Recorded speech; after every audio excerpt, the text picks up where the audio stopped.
Report پیش کرتے ہیں چودھری طارق حویلی لکھا والے۔ وزیر اعظم شہباز شریف کو اسلامی یونیورسٹی ملیشیا سے پی ایچ ڈی کی اعزازی ڈگری عطا۔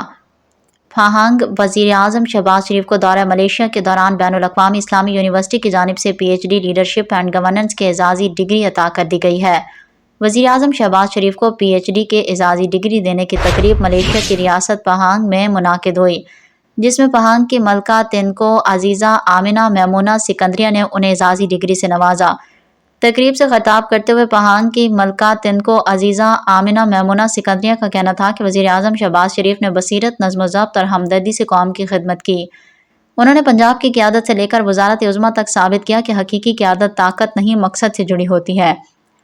انہوں نے کہا کہ پنجاب ایجوکیشن انڈومنٹ فنڈ کے ذریعے ہزاروں طلبہ کے لیے اعلیٰ تعلیم کے دروازے کھلے۔ وزیر اعظم شہباز شریف کی قیادت اور طرز حکمرانی میں اعزازی ڈاکٹریٹ عطا کرنا اعزاز ہے۔ تقریب سے خطاب کرتے ہوئے وزیر اعظم شہباز شریف کا کہنا تھا کہ بین الاقوامی اسلامی یونیورسٹی ملیشیا سے قیادت و حکمرانی میں ڈاکٹریٹ کی ڈگری حاصل کرنا میرے لیے اعزاز ہے۔ انہوں نے کہا کہ 4 دہائیوں سے زائد عرصے تک صوبہ پنجاب کے عوام کے بطور خادم خدمت کی۔ اب پاکستان کے وزیر اعظم کی حیثیت سے عوام کی خدمت کر رہا ہوں۔ ہمیشہ خلوص نیت اور ثابت قدمی کے ساتھ عوام کی خدمت کرتا ہوں۔